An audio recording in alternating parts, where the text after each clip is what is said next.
How's it going, guys? Donnie coming to you from South Japan Pink Stock Garage. About 2012 or 2011, the engine that you see right here, I bought from my guy Matthew Zaconti.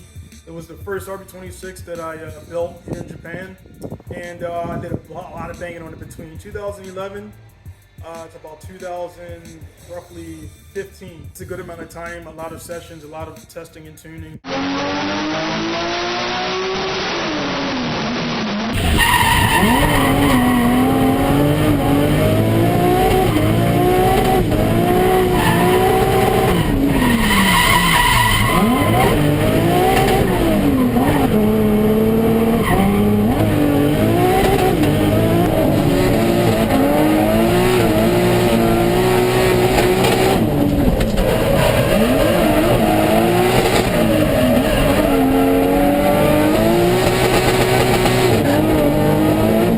I wanted to do my own challenge. I've seen a lot of stuff online about how far you could push the RB.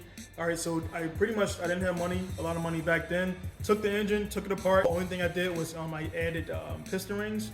And on one particular, this piston right here, when it's all melted, as you can see, that one didn't do too good on the ring gap. And I had the ring gap just a little bit too close, and also I was running a little too much timing. So I was using the Power RC at the time.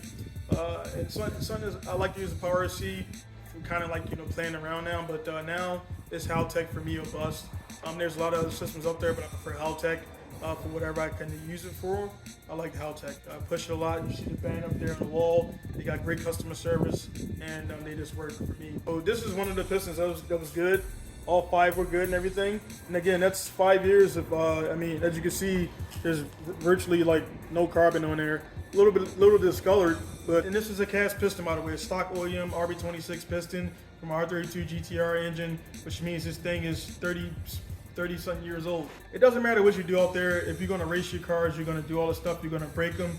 Fortunately for you guys, I made all my mistakes with my own cars long ago. And the thing about it, if like a few of my counterparts said recently online, if you're not breaking stuff, you're really not pushing the envelope, you're being a little bit too safe. And that's fine for some guys out there. For most guys, you don't want your stuff to blow apart. But if you're gonna race, racing stuff happens. Again, I say all the time, F1, NASCAR, WRC, these guys got way more in the development of the front left of their car than you got in your entire car. So when it comes down to it, these cars blow up. What do you think is going to happen when you guys with your regular cars, myself included?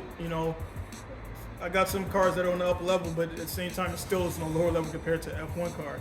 All right, so what do you think is going to happen when you push these cars to the max? They're going to break. And the reason why I put this out there too is I'm going to guarantee the work that you're paying for is going to get done. I'm not going to guarantee it for life.